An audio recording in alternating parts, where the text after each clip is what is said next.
Sister Flo. How you doing? How you doing? How you doing, sister? How you doing? Come on in, brothers. Come on in, sisters, to get a part of this content tonight. I know you will enjoy it. Come on in, come on in, come on in. Your brother Tony Toomer is here. Come on in, come on in, come on in. We're about to get to it. Come on in. Come on, come on, come on. How you doing, brothers? How you doing, sisters out there? Come on in, come on in. I'm ready to jump to it. Thank you, Sister Flo, for that big old bag of popcorn. Thank you, thank you, thank you. Come on, brothers. Come on, sister. We're about to get into this content. You don't want to miss it tonight. It's going to be good. Good, good, good. Or as Tony the Tiger would say, it's great. Come on in, come on in, come on in. We are about to jump into this content shortly, my brothers. Shortly, my sister. I'm giving a few more people time to get in. Come on in. Come on in. I want you to get in and relax. I don't want you to have to rush in. We got plenty of seats, my brothers. We got plenty of seats, my sister. Come on in. Come on in. Come on in. I know you all going to be jumping in. You don't want to miss this show tonight. I guarantee you don't want to miss this, brothers. You don't want to miss this, sister. We got a few more seconds, and then we're going to jump into this content tonight. My brothers and sisters, how you doing? How you doing? How you doing? Come on in. I can't wait to get into this topic tonight. It's going to be nice and juicy. Come on in, brothers. Come on in, sister. Come on in. You're going to enjoy this content tonight. Come on in. Come on in. Yes, yes, yes. Come on in. Come on in. Come on in. Yep, yep, yep. And double yep. Well, well, well. How you doing, my brothers and sisters? I know a few more of you all going to be soon coming in. How you doing? How you doing? How you doing? Your brother Tony M. Toomer is here, and I'm ready to jump on this particular topic tonight. And I know for sure that you'll get something out of it. How you doing, brothers out there? How you doing, sisters? We got some seats. We got some empty seats in the front. Come on up. Come on up. Sister Flo got you a bag of popcorn down there and soda. Go ahead and grab your big bag of popcorn and soda. Come up, cross your leg, take your shades off, because we're about to get into this content tonight, and I know you're going to like it. For those of you that have never seen this particular broadcast before, how you doing, Sister Twyla? If you've never seen this particular broadcast, let me introduce myself. My name is Tony M. Toomer, and I talk about relationship. My brother and sister, I'm not perfect now, so you're not looking at a perfect person, but I do talk about relationships, and I'm going to present it to you. My position when it comes to relationship, I believe strongly in a relationship between that of a man and a woman from a biblical perspective. When I say a biblical perspective, from the book of Genesis, God started the relationship off with a man and a woman. He did not start off with two men. He did not start off with two women. He started the world off with a woman and a man. I want you all to understand that, a woman and a man. If you don't believe in this type of content, my brother and sister, you can still stay. Go ahead and grab your bag of popcorn and soda, because Sister Flo, she always be on time. She's going to make sure you all enjoy the show.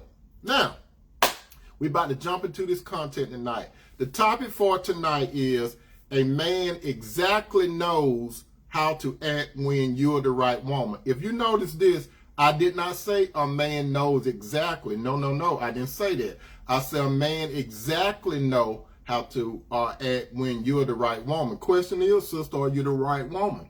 There's a lot of you sisters out there, plenty of sisters out there. You outnumber men. And some of you all have a desire for a man. But the question is, are you the right woman? But let me tell you, the right man, a good man, he knows exactly how to act when you're the right woman. Let's look at the dictionary and see what the word exactly means.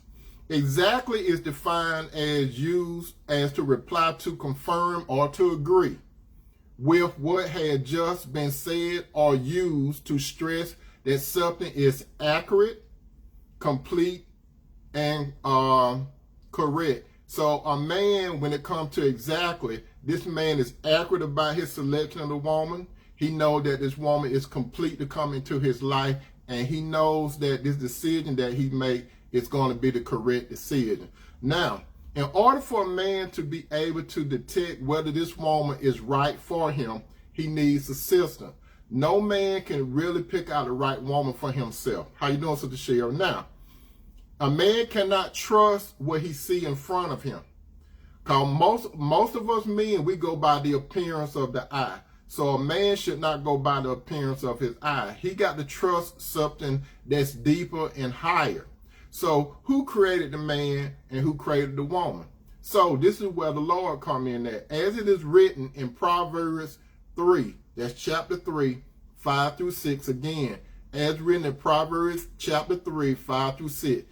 From the Lord's word to say, trust in the Lord with all thy heart, and lean not to thy own understanding. In all thy ways acknowledge him, and he shall direct thy paths. Brothers, when it comes to selecting the right woman, sister, when it comes to putting your heart into the right relationship, you need to revert back to Proverbs chapter 3, 5, 6. And this applies for all things in life, but we're narrowing it down to the relationship between a man and a woman. Brothers, when it comes to selecting the right woman.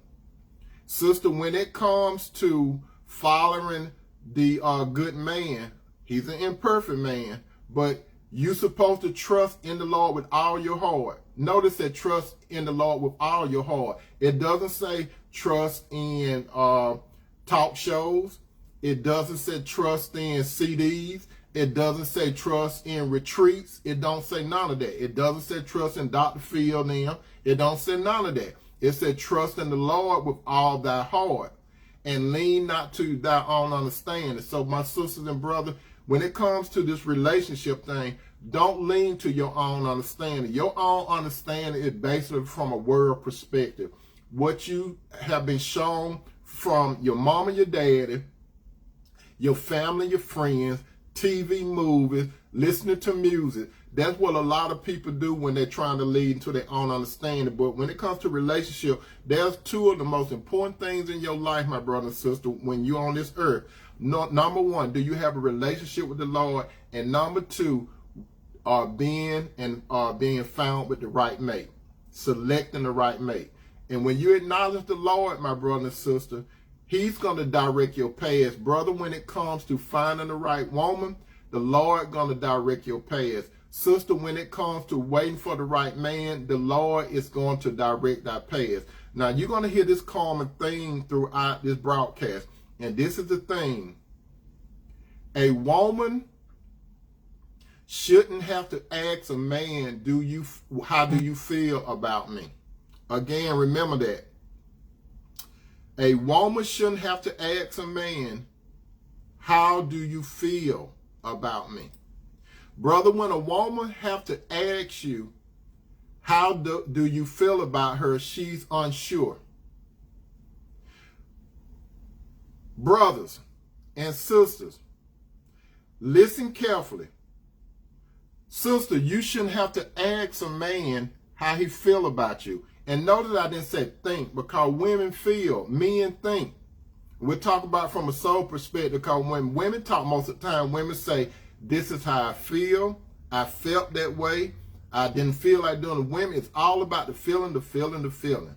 Sister, a woman shouldn't have to ask a man, how do you feel about me?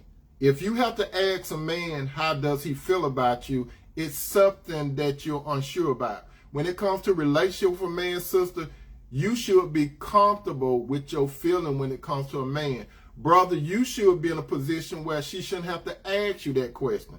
And I'm going to tell you why. Now, most men think that if they buy things for a woman, if they quote unquote have quote unquote good sex with a woman, that's most men's idea of showing a woman how he loves her, by buying things, and if you have per se good sex with her. But brother, I'm here to tell you today, you could buy the woman the world, and you could give the woman all the sex you want. That's not going to do it for no woman. Sister, that's not going to do it for you. No, a man could give you the world and you still going to be empty. You still going to be empty if this man give you the world. Some people say, you talking for yourself, Tony. I won't feel empty. If a man had all that money, he could do all this stuff for me, I'm going to just be fine and dandy. Sister, you shorten it. You shorten your love life. Do not go for a man that just want to buy you things, because if a man just buying you things, he's trying to compensate for something that he doesn't have on the inside of him, which he doesn't have love. He can't love you on a high level if he think just buying you something. And when a man just want to have sex with you, buy you things, and have sex with you, that's not what love is about. It's not what love is about. However, there is no way a man could love a woman on a deeper level until this man have to be taught how to love a woman. He has to be shown how to love a woman, and he has to be guided by a woman. Now, the question is, if a man has to be, if a man wants to love a woman on a deeper level, he has to be taught, he has to be shown, he has to be guided. All of this is an inside job. So it comes to the will of the man. Where can the man find guidance? Where can the man be shown? And where can the man be taught? Who could teach the man? Where does the man get these things from? The only way a man could love a woman how she needs to be loved, not how she wants to be loved, but how she needs to be loved. The answer is this man has to have a relationship with the Lord Jesus. Because the Lord, in the beginning, he created the relationships. So that's why I said you can't go by looking at TV. You can't go by going to a seminar, listen to tapes, go and listen to certain people, listen to music. That don't have nothing to do with true love. Because if we know correctly, my brother and sister, the source of love is the Lord himself. So the man has to go to the source and retrieve the Lord from the source in order to apply and implement it into a relationship with a woman. Sister Sherry said, I'm trying to get on my tablet and plug up your video. It keeps going in your inbox. Yeah, I see what's going on, sister, but just keep on trying, sister. You'll get there. But anyway, my brothers, you have to have a good relationship with the Lord in order to know how to go about loving a woman. Brother, it's not in a man. And I have said this several times. It's not in a man to know how to love a woman. I don't know how to love my wife. And I don't need none of you brothers trying to love her. I don't know myself. So I have to be taught. I have to be shown. And I have to be guided by the Lord. Why do I have to do it this way? Because the Lord is the source. So I have to go to the Lord and I have to have a good relationship with him. And the Spirit of the Lord has to be in me and abide in me. And he has to be in my wife. Like, brother, you don't supposed to just go to a woman just to be, I get to all that, but you're supposed to jump those 3 hurdles. And brother and sister, you know those 3 hurdles that I talk about. I talk about the hurdle of being serious. I talk about the hurdle of being committed. And I talk about the hurdle of the covenant part of the relationship. A woman shouldn't have to ask a man, how do you feel about me? She shouldn't have to. Now, keep this in mind, sister. Keep this in mind. I want your ear, sister. I want you to listen to me. I don't want you to hear me. It's a difference between hearing and listening. I need for you to hear me, sister. Keep this in mind, sister. You have to be the right woman for the man. If you aren't the right woman and you feel it, since you, sister, go by your feeling, if you feel like you're not the right woman, you need to walk away from the relationship and take your feelings with you. I know that might sound harsh. It might seem like I'm not caring, but I care for you, sister, and I care for you, brothers. How you doing, sister Evelyn? I care for you. So, sister, keep this in your mind. You have to be the right woman. What is the right woman? The right woman is a model of the right woman, and this is the Proverbs 31 woman. It's not the twerker. It's not the ones that want to go around pose and stuff. It's not the clubber. It's not all these women looking for love in the wrong places. It's nothing like that, my sister. You have to be molded into that Proverbs 31 woman. You're not going to be perfect. You're not going to be perfect, sister. The man and brother, you're not going to be perfect. But the thing about it, you need to be right for that mate. So, sister, if you feel like this man is not the right man for you, if you feel like you have to ask the man how you feel about me, because, sister, you're supposed to know. You don't supposed to have no doubt in your mind how that man feel about you. And I'm about to get to it. How you doing, sister Cynthia? Now, a good man, and brother, are you this type of man? All you brothers, see, are you this type of man? Sister, the man that you're talking to, or the man you are not talking to, but you hope to meet. Keep this in mind. A good man will tell and show a woman his exact position when he has made up his mind to add the woman into his lifelong term, meaning marriage. You understand it? I'm going to say that again. A good man will tell, a good man will show his exact position. It will be clear from the beginning. This man will verbally tell the woman, and his action will clearly show the woman that he wants to add her to his life long term, not short term. You don't want, brother, you don't want no woman for short term. Sister, you don't want to be in no short term relationship with no man. You looking at your future. It's 3 parts of time.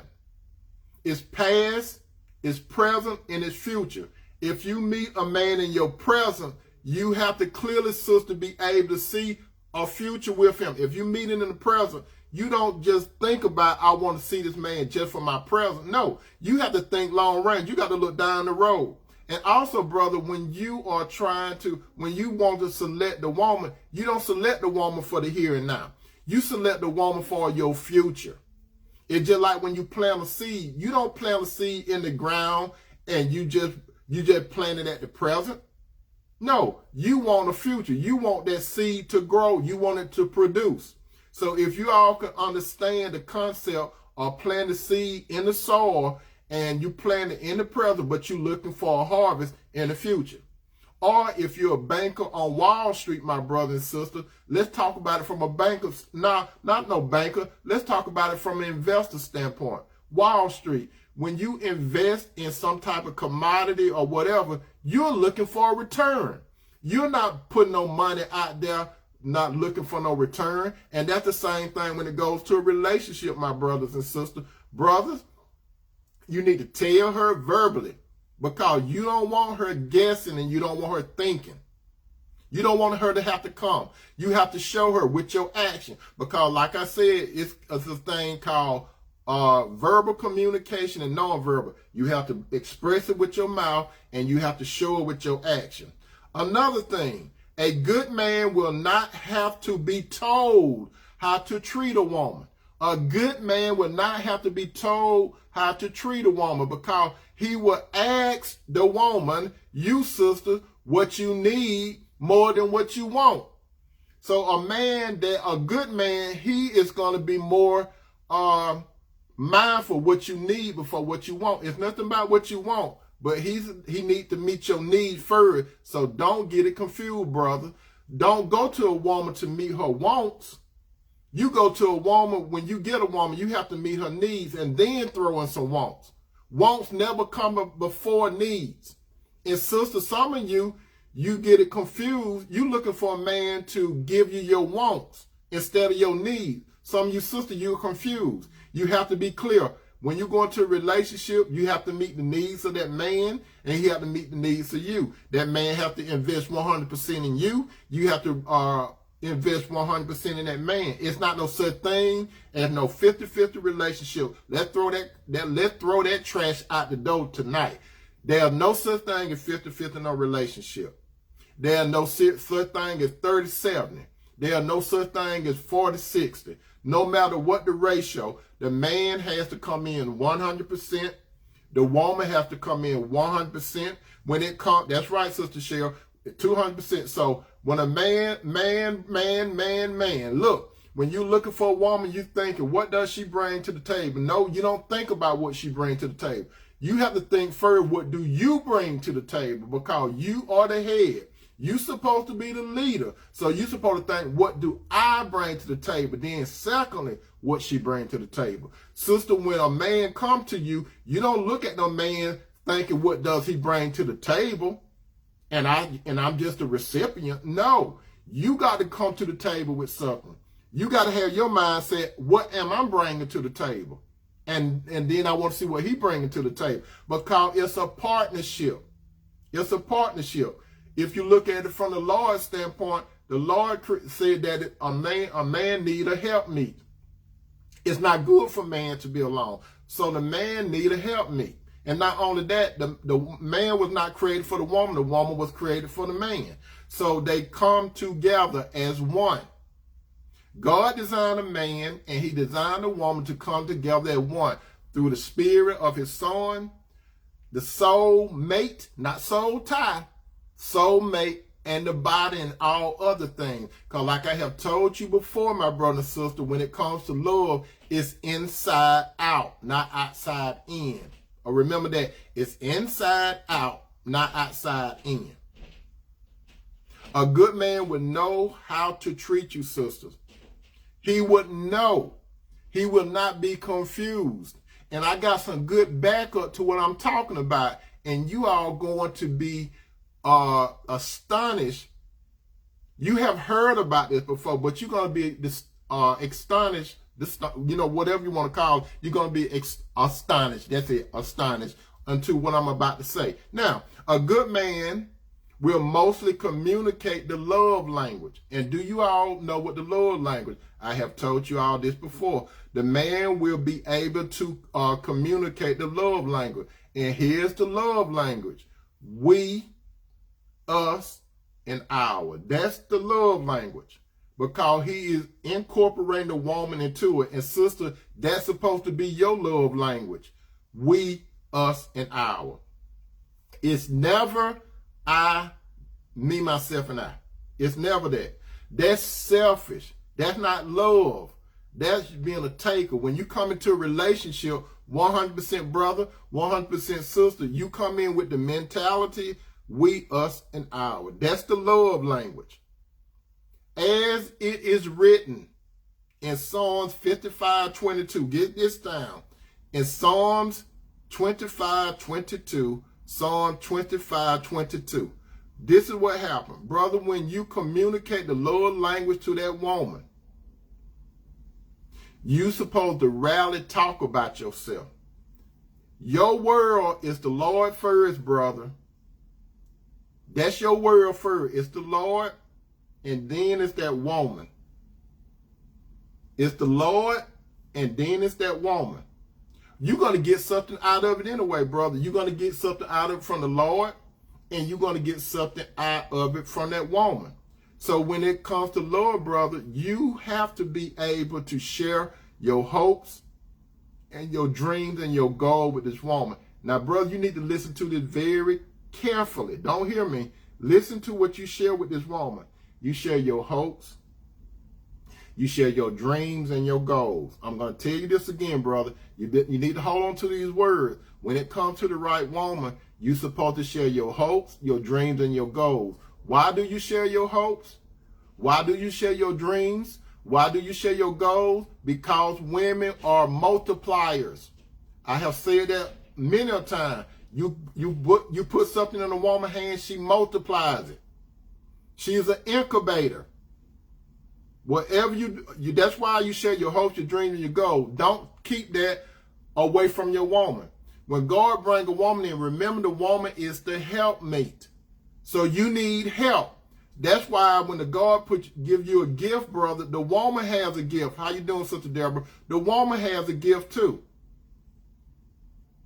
But you the head and the leader. It's just like if you're in the military, you're going to have the corporate, the generals up here, the high-ranking stuff. The general and stuff, that's God. That's the Father, the Son, and the Holy Spirit. That's God. And then, brother, it come down to you. If the Lord is the general, then it come on down to the woman. And you all know the order. The order is God is the head of Christ, Christ is the head of man, and man is the head of the woman. How you doing, mother? Now, brothers, you got to listen to this too. And sister, you need to understand this. The only thing that a man need to come to you for is to share your hopes, your dreams, and your goals. Because, brother, you are the head and you are the leader. Now, sister, I don't want you to take this the wrong way, what I'm about to say. But, brother, most of your problems, you need to go to your God than your wife. Don't go to your wife first, brother, when you have problems. Don't go to no other man when you have problems. You go to the Lord first when you have problems. That's why I said in Psalms 55:22, it said, cast your cares on the Lord, and he will sustain you. He will never let the righteous be shaken. Your woman can't do that for you, brother. She can't do it for you. You cast all your cares on the Lord. Some people say cast your cares on the Lord and leave it there. That's exactly what it means. You see, brother, when it comes to a woman, she's looking for you to be the head and the leader. You don't want her to worry. You don't want your woman to worry. Women are emotional. You don't want her to worry. That's why you go to the Lord and he will sustain you. He can sustain you through the woman without you saying something to her. Because women so in tune, if a woman in tune with you, she's going to know something going on with you anyway. Because women feel. Men are analytical. She's going to feel something going on. And if that woman into the Lord is going to whisper to that woman. He's going to whisper to that woman. And God going to work some things out because the woman is your helpmeet. So he's going to work through that woman to help to sustain you. Just like when Eve came to Adam, when God brought Eve to Adam, she was a part to help sustain him and to help him. Here go the question again. A woman shouldn't have to ask a man, how do you feel about me? Brother, if you share your hopes, your dreams, and your goals with that woman, you are including her in. Women want to know how you think. A lot of women that I talk to, Sister Williams said, God bless you, Brother Tuma. Lord, have mercy. So on time. Thank you, sister. Thank you. Brothers and sisters, let me tell you this. Brother, when it comes to the Lord, you're supposed to work through the Lord. Only work through the Lord, do the Lord work, and the Lord will work through you, and you will be working through your wife, and your wife will be working through the Lord, and your wife will be working through you. Because when it comes to marriage, it's more than the husband and the wife. It's a union between God, the woman, and God and the man. If you notice this when it comes to a wedding, if you ever go to a wedding, my brother and sister, you see 3 candles, right? You see one candle here, you see one candle here, and they even. Then you see one candle in the middle. The man and the woman, they walk over, and both of them get the candles on the end. And what do? They bring it to the middle candle, and that's the unity candle. So they blow out the single candles, and that means they're about to merge together. It's during the ceremony. Going back to Adam and Eve. Remember when God brought Eve to Adam? What did Adam say? Adam said, bone of my bone, flesh of my flesh. I should call her woman because she came from man. Adam knew where Eve came from. He knew that Eve came from him. What did God do? God presented Eve to Adam. That's the concept of the wedding, my brothers and sisters. The concept of a wedding, if you notice this, there's a man that mostly gives the woman to the man. It's just a replay of when God brought Eve to Adam. It's just a replay. What did God do? He presented Eve to Adam. And Adam said, bone of my bone, flesh of my flesh, I should call a woman. When God gave Eve back to Adam, he took Eve out of Adam and he brought Eve back to Adam. And like I told you all last night, remember this, her name was not Eve in the beginning. God addressed both of them as Adam. There was a male and a female. When God talked to both of them, he talked to them as Adam. There was Mr. Adams and there was Miss Adam. And I'm not talking about Gomez and Morticia Adams. I'm not talking about them, the Adam family. I'm talking about the original Adam family. I'm talking about Adam the man and Eve the woman. Eve did not get her name, remember, until after the fall. So when God talked to both of them, it was male and female. Okay? Now, a man shouldn't have to ask, a woman shouldn't have to ask some man how she feels about him. Like I'm going to reiterate this, sister. If there's a man that you feel kind of uncomfortable about, that's not the right man for you. If a man doesn't share some of his emotions and stuff with you, that's not the right man. Ain't no such thing as the strong and silent type. A man could be strong, but he shares. Take this for example. When a man is supposed to model himself and follow after Jesus' role. So, brother, when it comes to a woman, it's the relationship like Jesus represents the husband, the wife represents the church. Jesus is the groom, the bride, I'm getting also tied on. Jesus is the groom. The wife, that's the church. Before she's the church, she's the bride. Okay? So right now, Jesus is the groom. The wife is the bride. When Jesus come back, it's a marriage. Jesus will be the husband. The church will be the bride. So, brother, you have to think like Jesus. You got to get into the mindset of thinking like Jesus. Sister, you have to get into the mindset of thinking like the church. This stuff is deep. The relationship is deeper than just a man and woman. It's about God. The closest some people, listen to what I'm about to say, my brother and sister, the closest some men and women can get a taste of heaven or see a glimpse of heaven is a good marriage. When a man and woman see a good marriage, they get a little glimpse of Jesus' relationship with the church. Even if they don't go to worship. Because church is a group of called out people. It's not a building. Some people think church is a building. It's a group of called out people. You can go to the assembly, but you can't go to church. Churches are the people, okay? Now, sisters, when it comes to a relationship with a man, you should be wife ready. I'm going to say that 2 more times. Sister, when it comes to a relationship with a man, you have to be wife ready. You are not to be girlfriend ready. You're not to let's see where it goes ready. Let's live together and see how it work out ready. Just like hang out ready. I'm not ready for a commitment, but because I've been hurt ready. You don't want, if a man come to you in any of those things, again, sister, you don't want to be girlfriend ready. Brothers and sisters, you don't want it. Let's see where it goes ready. Brother and sister, you don't want to live together and see how it work out ready. You just don't want to hang out ready. You don't want to give it no title ready.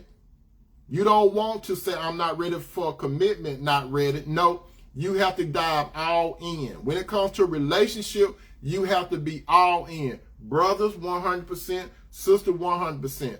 As you know, my brother, and as you know, my sister, there's a model in the Bible of how a woman's supposed to be. And basically everyone knows about this model. That's the Proverbs 31 woman.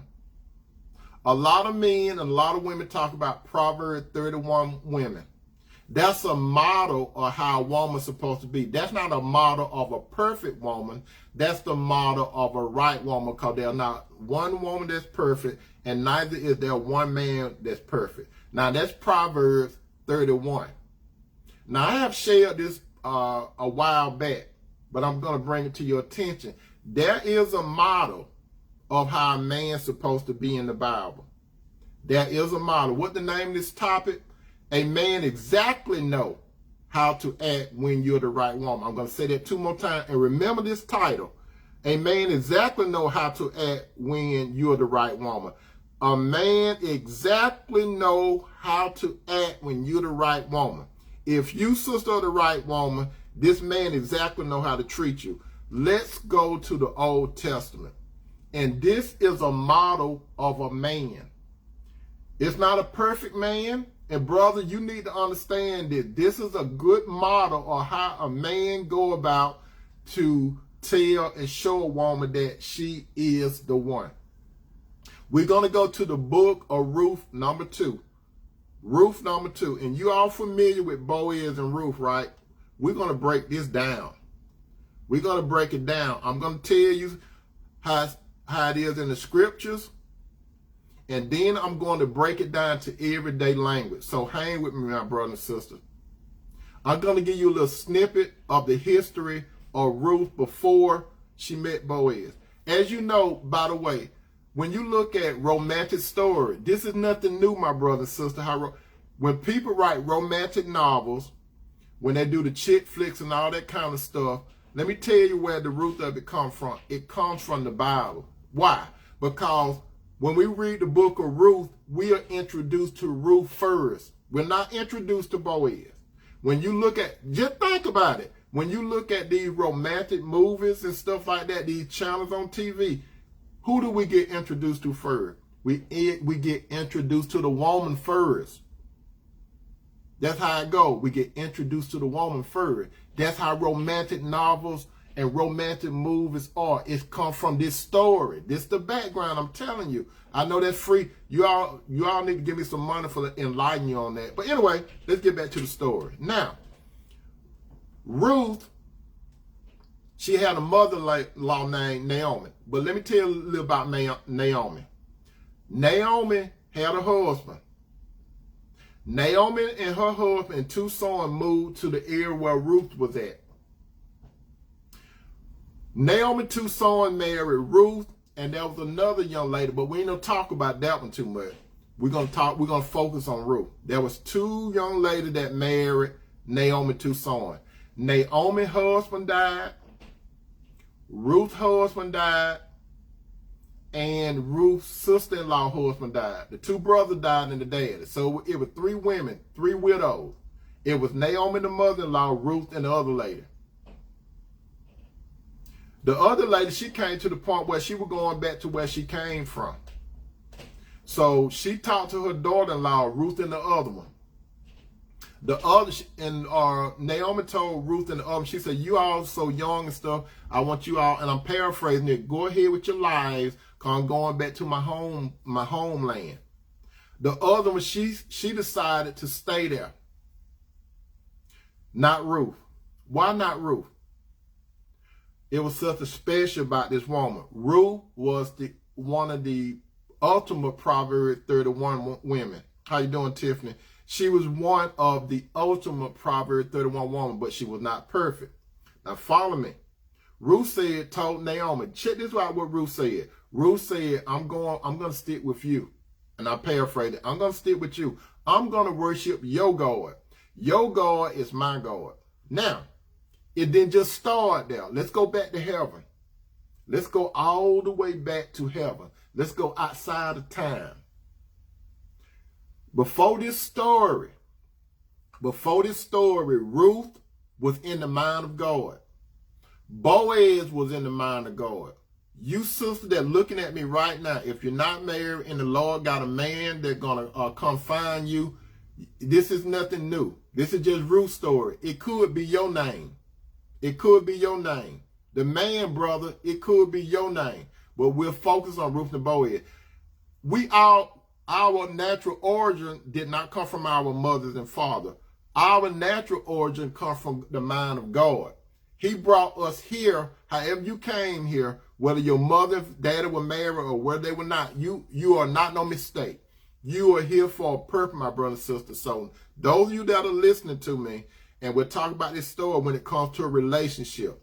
Naomi went back to her homeland. Ruth followed her. Remember, Ruth told Naomi she's going to go with her, meaning they're going to be just like that, and she was going to serve her God. So we know what God it was, right? The God of Israel. When we talk about God, what do we talk about? We talk about the Father, the Son, and the Holy Spirit. As I have always told you, my brother and sister, Jesus had existed before Mary had him. Jesus was always up heaven. Jesus was the one that made all those special appearances here on earth. Who did Abraham meet? Jesus. Who did Jacob wrestle with? Jesus.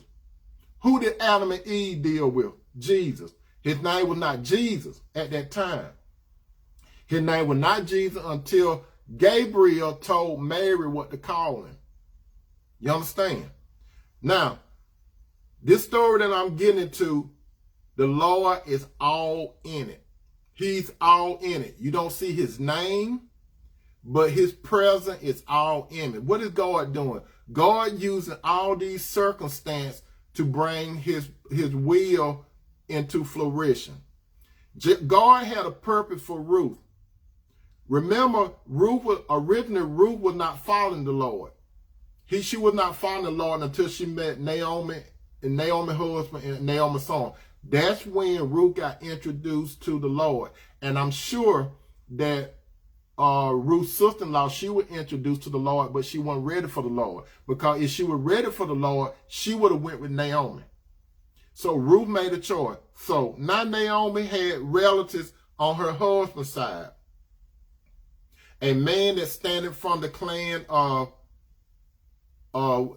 Elimelech, something like that, whom name was Boaz. Now, Boaz and Ruth the Moabite said to Naomi, let me go to the field and pick up the leftover grain behind anyone whose eyes I find favor. So what did Ruth do?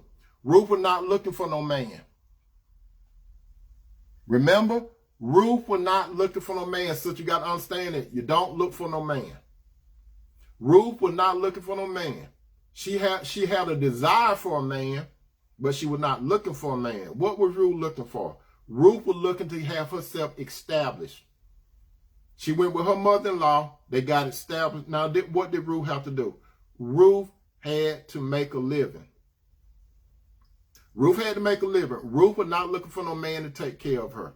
Some women out there, the only thing you hear them about, they're looking for a man to take care of them. I'm looking for a man to get my nails done. I'm looking for a man to get my hair done.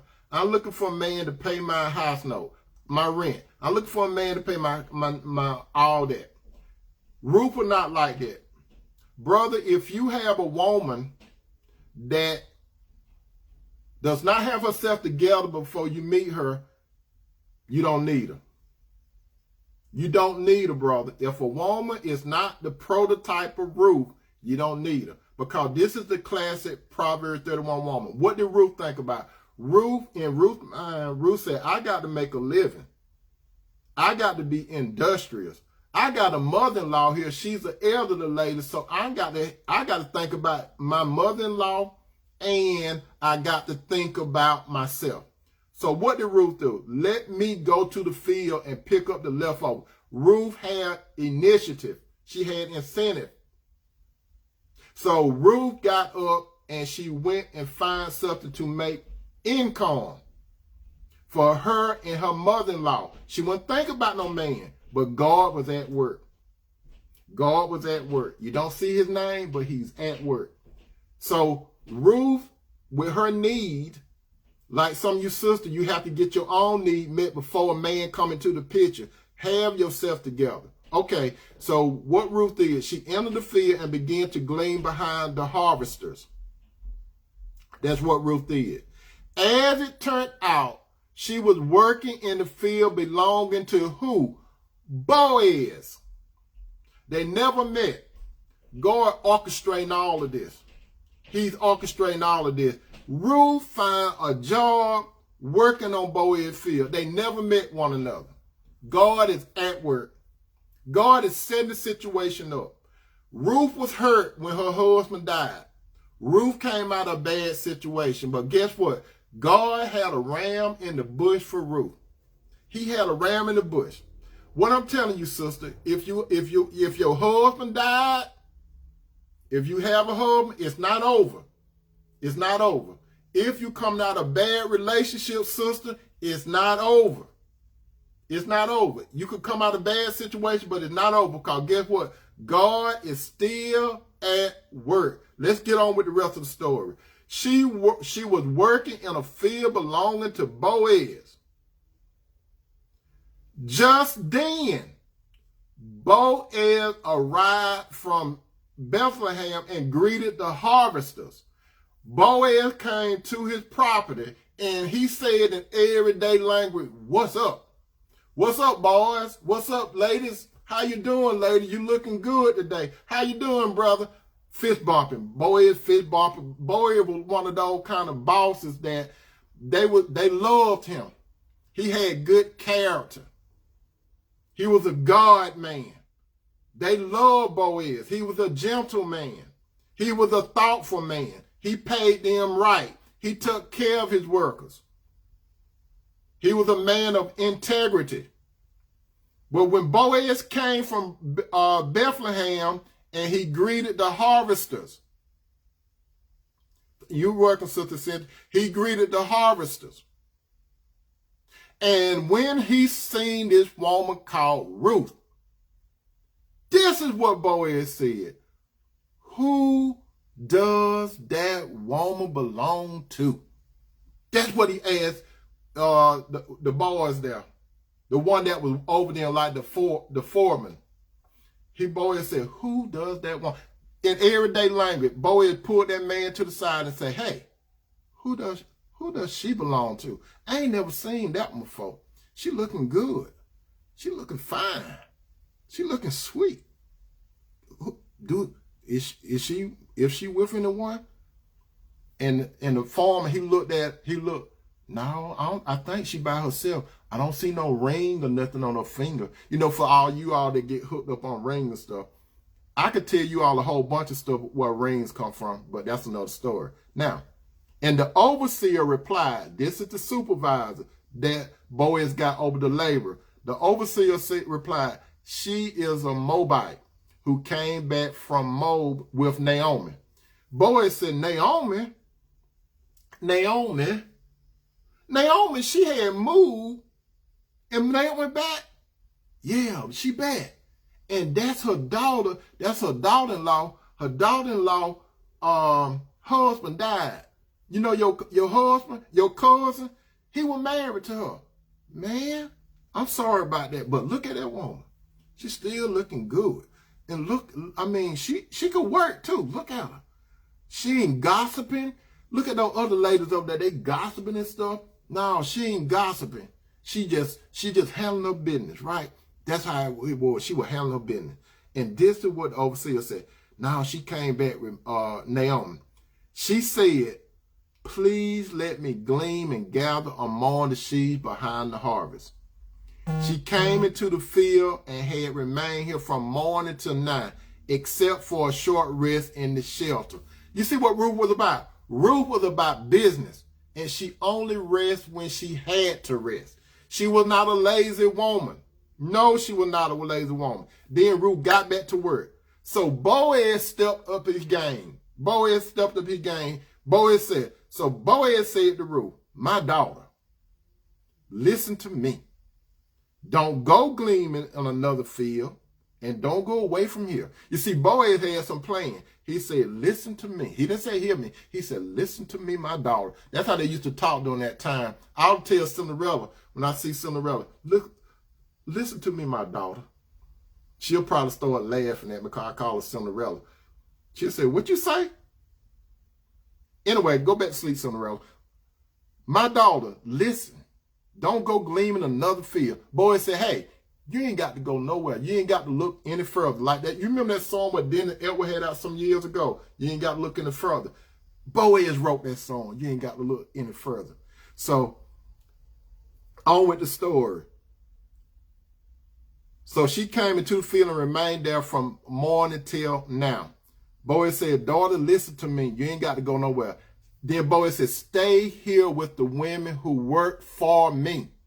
That's what Boaz said. He said, stay here with the women that work for me. Watch the field where the men are harvesting. Now he telling Ruth, now in his mind, he done started taking care of this woman already. Because Boaz said this, he said, watch the field where the men are harvesting and follow along after the women. Now listen to what Boaz said. I told the men not to lay a hand on you. So Boaz told these guys before he came and talked to Ruth, hey, you see that woman over there? Don't bother. She mines. Well, I guess you the boss. If you say she yours, she yours. Boaz told the men, don't mess with her. That means don't say nothing. What's your number? What's your telephone number? Your name ain't Morris Day saying what's your telephone number. Now, Morris wasn't back there during that time. But if Morris back there, he'll probably say, what's your telephone number? 777-9311. But on with the story. So she did exactly what Boaz said. And whenever you are thirsty, go and get a drink from the water jar the men have filled. You see what Boaz said? He said, when you thirsty, I want you to go get the water. My boy's going to take care of you. Go get the water. Nobody ain't going to say nothing to you. At this, she bowed down her face to the ground. And this is what Ruth said. She asked him, why have I found such favor in your eyes that you have noticed me, a foreigner? Brother, when you meet a good woman, when you lay eyes on her, you going to know she is the one. Remember I said, it take a man a short period of time to know whether you the one. Sister, if a man stonewalling you, if a man say something like, let's see where this got to go. We need to live together. Let's just hang out. No. That's a bunch of crap. I know some of my brothers, they don't like me telling the playbook, and I'm not a simp, but I'm just telling you how it is. Sister, he ain't ready for you. Whenever you meet the right man, you are a foreigner. You're a foreigner that believes in God through his son, Jesus Christ. You are a foreigner. You believe in Jesus Christ. And then this is what Boaz said, because remember, Boaz was a godly man. So if Boaz was a godly man, now look how it's set up.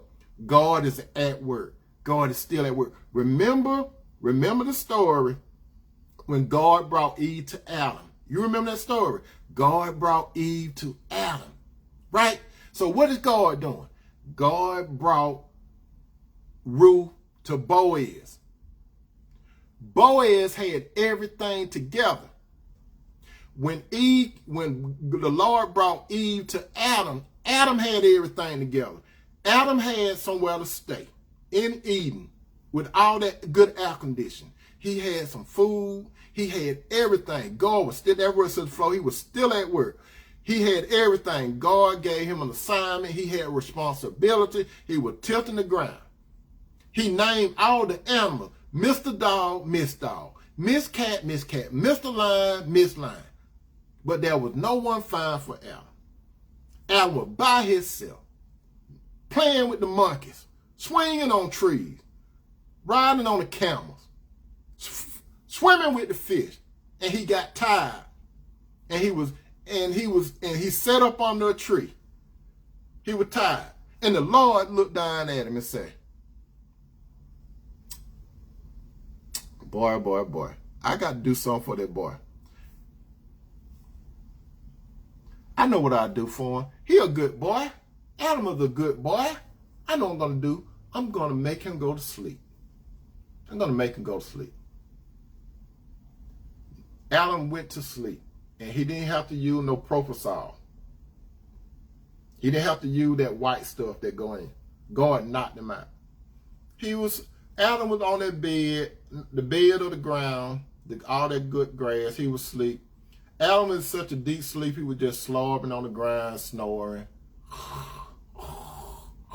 Slog coming out of his mouth. He was into a good sleep. While he was there, the Lord walked over to him the Lord opened up his side gently. The Lord reached in, got that rib gently. He pulled it out. Adam didn't even flinch. He didn't know what was going on. The Lord gently put it back together without any stitches. He just closed it up. The Lord stepped to the side. With that one rib, he formed the woman. He formed the woman. And he brought the woman back to Adam. And at that time, Adam said, bone of my bone, flesh of my flesh, I should call her woman because she came from man. Back to Boaz and Ruth. Back to Boaz and Ruth. As she bowed down her face to the ground, she asked him, why have I found such favor in your eye that you notice a foreman? Boaz replied, I've been told all about what you have done for your mother-in-law since the death of your husband, how you left your father and your mother and your homeland, and you came to live with people who you did not know before. Check this out. Boaz had the 411 on Ruth. You see, you all thought Mary, what her name? What that singer name? Mary J. Blige, the 411. No, Boaz had the original 411. Boaz got the 411 on Ruth. He said, I heard about you. You see what Boaz do? He checked her out. Boaz did some background checking. How you doing, Sister Chain Chain? He did some background checking on her, right? Yeah, that's right, Sister William, Mary J. Boaz was the original. Boaz wrote the 411 song. You see, Mary J got the credit for it. But anyway, back to the story. Boaz had heard everything about her. And Boaz said, so sister, let me tell you something else. You can't fear to move. You can't fear to move. And I'm going to inject another story in here at this point. You all remember Abraham and Sarah, right? Abraham and Sarah. The Lord appeared to Abraham. Abraham did not know anything about the Lord. Abraham was a pagan. He believed in all the other stuff, his wife and everybody. But the Lord saw something in Abraham. And when he saw something in Abraham, the Lord made a special appearance to Abraham. And the Lord told Abraham, I want you to do this. I want you to leave everything that you know about. I want you to leave all your people, your father, your mother, your kin people, your friends, your business, everything. Because I got a special work for you. That's what he told Abraham. Abraham had to break the news to his wife, Sarah. Her name was Sarah then. Her name was not Sarah. Abraham's name was Abram.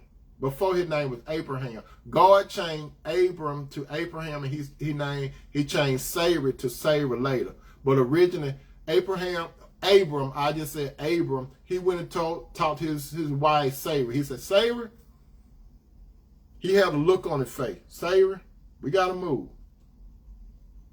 What you mean we got to move? A man told me I got to move. Who is this man? He said his name, the Lord. Who? Who?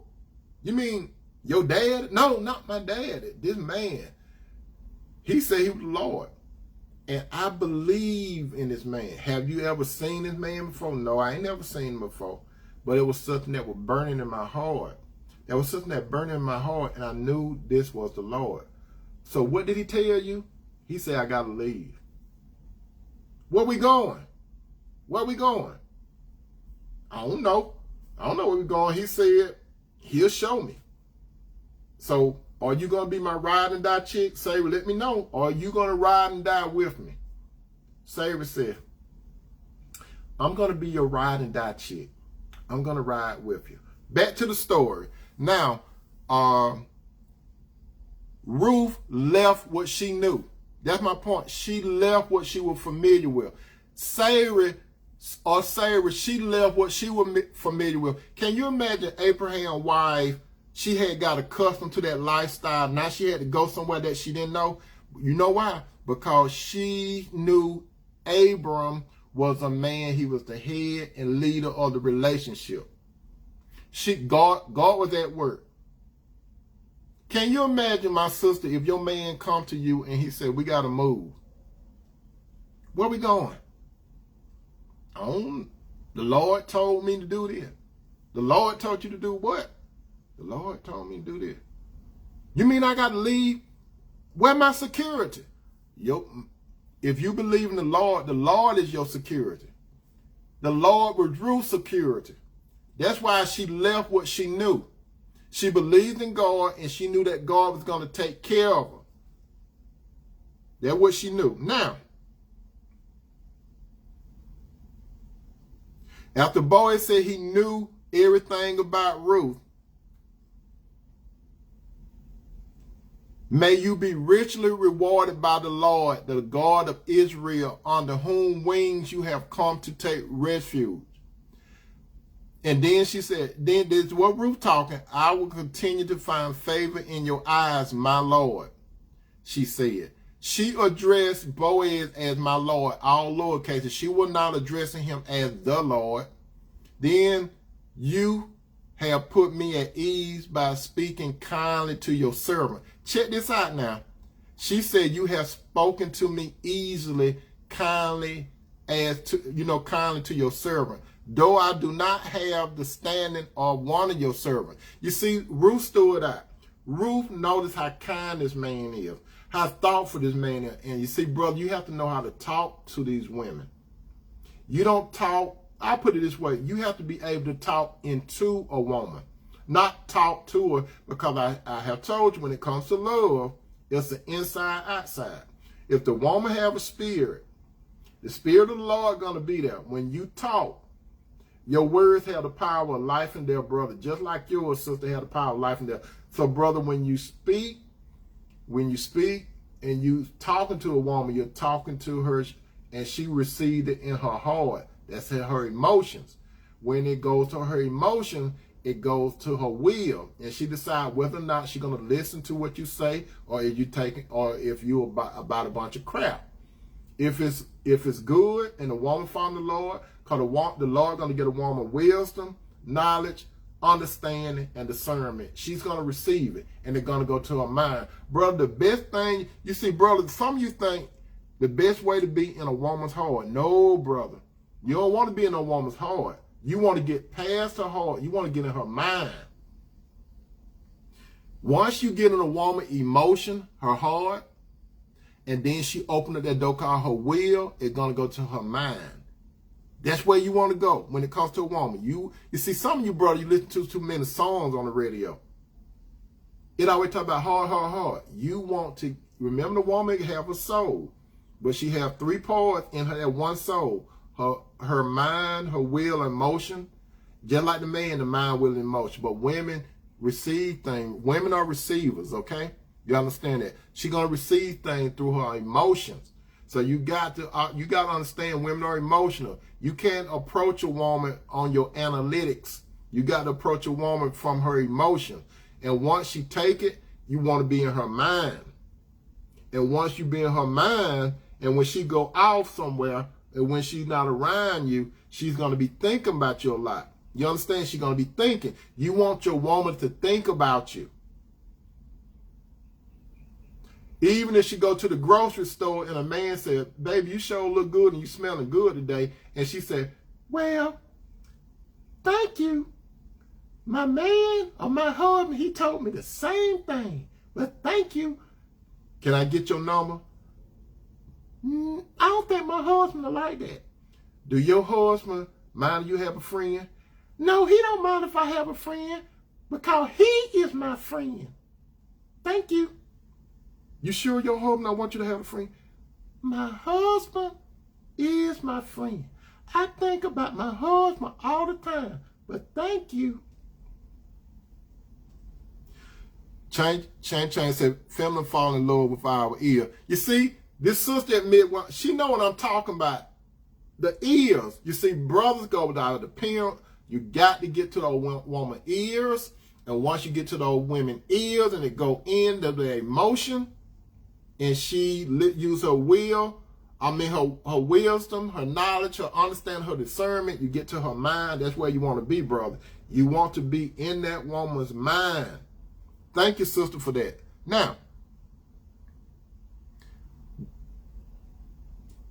at mealtime, this is what Boaz said at mealtime. Oh, this is where the dinner come in at. You know how you ladies like to go to dinner? Boaz took Ruth to dinner. That's right, sister. At mealtime, Boaz said to her, this is what Boaz said, come over here. He talked like Teddy Pendergrass, come over here. Or Barry White, come over here. Come over here. I can imagine Boaz probably talked more like Barry White, come over here.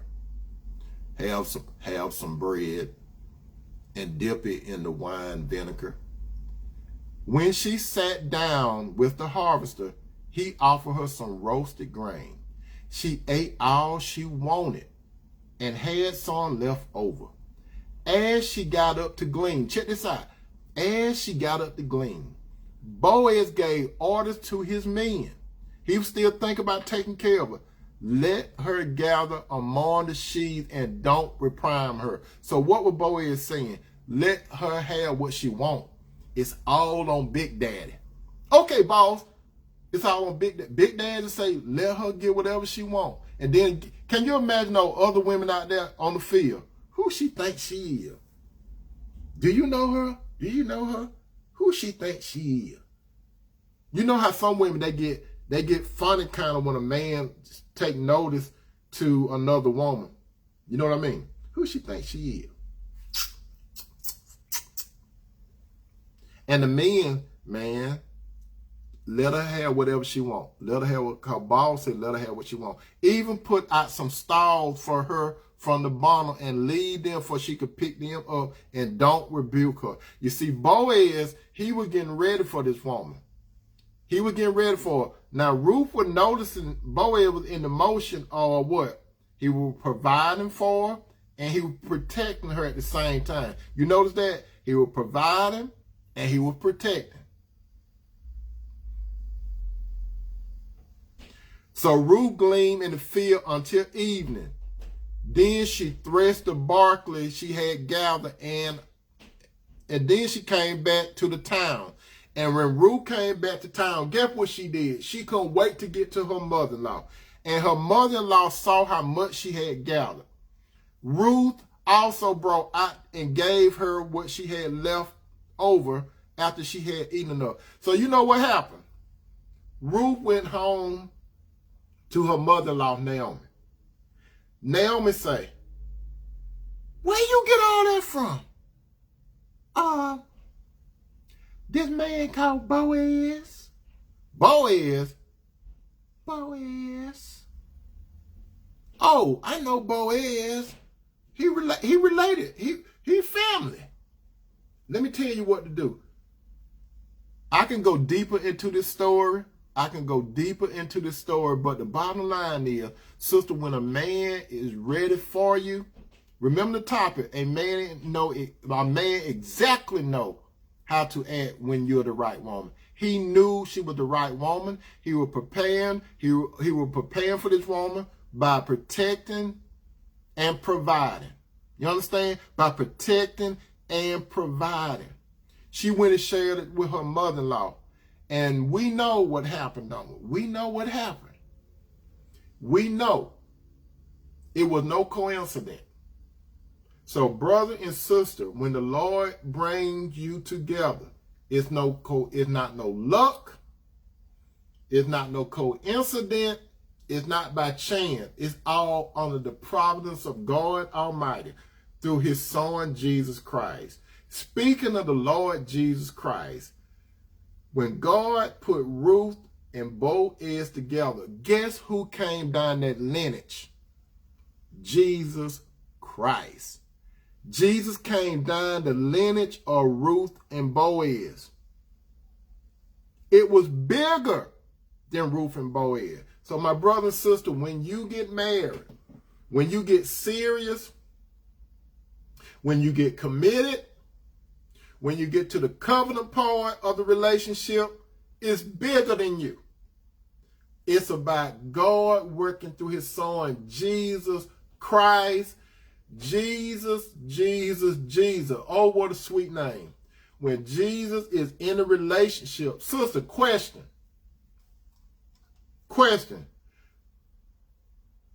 Now, statement. A woman shouldn't have to ask a man, how do you feel about me? Ruth didn't have to ask Boaz. She was astonished. Ruth was wondering, what did I do to get all this attention? What did Boaz say? I check you out. I was checking you out.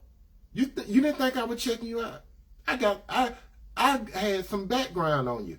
In today's thing, if it's a wise man and he's getting a woman, brother, let me tell you this: when you about to get a woman, you don't do it at no face value. Boaz teaching you something, brothers. You do a background check. You understand, brothers? When it comes to a woman, you do a background check. Did not Boaz do a background check? Yes, he did. He did a background check. Did he ask Ruth about her background? Nope. He did a background check. And majority of the information that came back, it was good. Because guess what? Ruth got the job. She became Miss Boaz. It was just like a job. She was already on her grind. That's why, Lord. That's why I'm telling you, brothers, when you see a woman, if you following after God and you have your purpose, that's right, Sister Chang. He did a background check.